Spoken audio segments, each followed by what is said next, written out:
যে যদি তোমার লজ্জা না থাকে তাহলে তোমার দ্বারা পৃথিবীতে সব ধরনের কাজই করা সম্ভব। হেন কোনো অপরাধ নেই নির্লজ্জ ব্যক্তি যেটা করতে পারে না।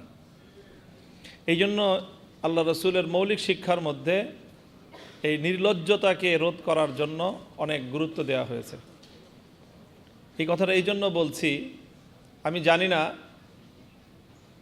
যে একটা রাষ্ট্রীয় দায়িত্বশীল বা যারা নির্বাচিত ব্যক্তিবর্গ, ক্ষমতাসীন মহল, তাদের মূল বা একেবারেই প্রতিনিধিত্বশীল চেয়ার থেকে যখন বলা হয় এই কথা যে আমরা শুধু নির্বাচনটা আদায় করার জন্য এই জুলাই সনদে স্বাক্ষর করেছিলাম, আমরা শুধু নির্বাচনটুকু আদায় করার জন্য এতদিন ঐক্যমত্য কমিশনে গিয়েছিলাম। আমাদের তো আসলে ঐক্যমত্যেরও কোনো ইচ্ছা ছিল না, আমাদের সংস্কারও কোনো ইচ্ছা ছিল না, আমাদের তো শুধু ইচ্ছা ছিল যে কোনোভাবে নির্বাচন করে ক্ষমতায় যাওয়া।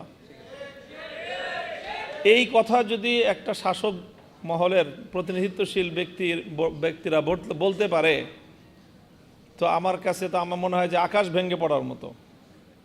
এটা কিভাবে সম্ভব? তো কাজেই আজকে জনগণকে, দেশের মানুষকে এই কথাটা বুঝতে হবে এবং তাদের কাছে আমাদের এই কথাটাই বলতে হবে যে এইরকম অকপট স্বীকৃতি, যে আত্মস্বীকৃত মুনাফিক,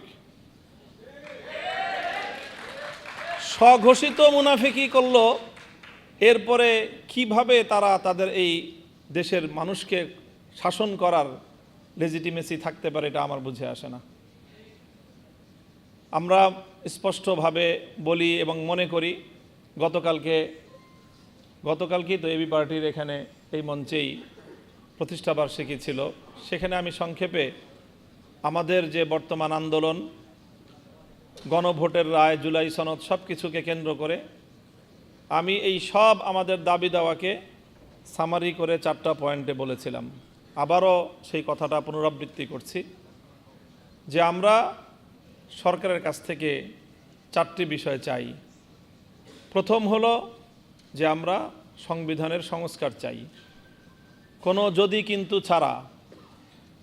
এই সংবিধানে সংশোধনীর এই ব্যাখ্যা ছাড়াই যেই সংস্কারের দাবি উঠেছে, যেই সংস্কারের কথা বিএনপি তার 31 দফার যে নির্বাচনী তার যে ইশতেহার ছিল সেখানেও সে ব্যক্ত করেছে, সেই সংস্কারটাই করতে হবে।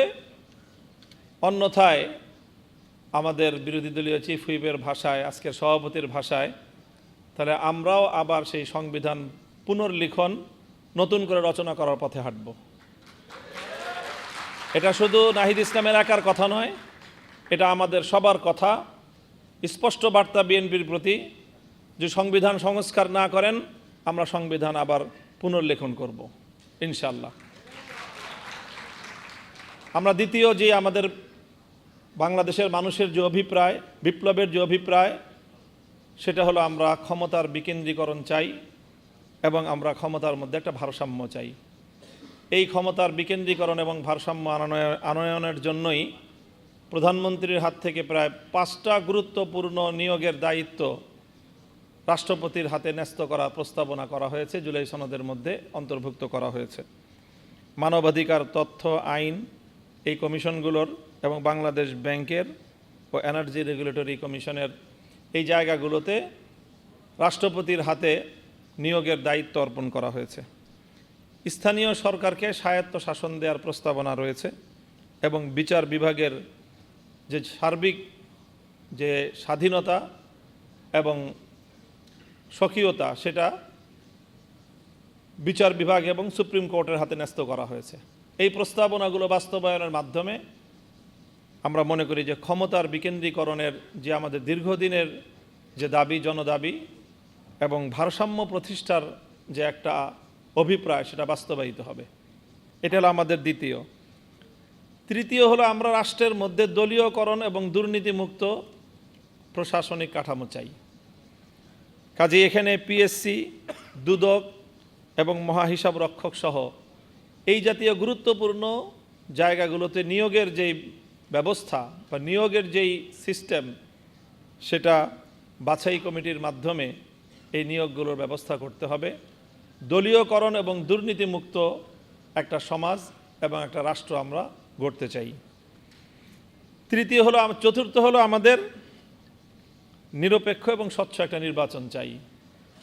সেই 90-এর দশক থেকে বাংলাদেশের মানুষ নিরপেক্ষ নির্বাচনের জন্য যেই পরিমাণ আন্দোলন বাংলাদেশে হয়েছে, একটা নিরপেক্ষ নির্বাচন ব্যবস্থা প্রতিষ্ঠার জন্য, আমি জানি না সমকালীন পৃথিবীর অন্য কোনো দেশে এত বেশি আন্দোলন সংগ্রাম, এত বেশি জীবন দান, এত বেশি সম্পদের ক্ষয়ক্ষতি, এত আন্দোলন সংগ্রাম আর কোনো দেশে হয়েছে আমার জানা নেই। এরপরেও যদি বাংলাদেশের মানুষ একটা নিরপেক্ষ স্বচ্ছ নির্বাচনের নিশ্চয়তা না পায়, তাহলে এটা হবে আমাদের জন্য খুবই দুর্ভাগ্য এবং হতাশার কারণ। কাজেই সংবিধান সংস্কার, ক্ষমতার বিকেন্দ্রীকরণ, ভারসাম্য প্রতিষ্ঠা, দলীয়করণ ও দুর্নীতি মুক্ত প্রশাসনিক কাঠামো, নিরপেক্ষ স্বচ্ছ নির্বাচনের নিশ্চয়তা, এই 4টি মৌলিক বিষয় যে কোনো মূল্যে আমরা আদায় করে ছাড়ব, এই দৃঢ় প্রত্যয় আমাদের লাগবে। গতকাল এবি পার্টির প্রতিষ্ঠাবার্ষিকীতে বিএনপির নেতৃবৃন্দ উপস্থিত ছিলেন। তারা কেউ কেউ বলেছেন এমন যে আমরা এবার সংস্কার শুরু করি, 25% করি, 30% করি, তারপরে আবার আরেক সরকার এসে আরও 30% করবে, এভাবেই পূর্ণ হবে।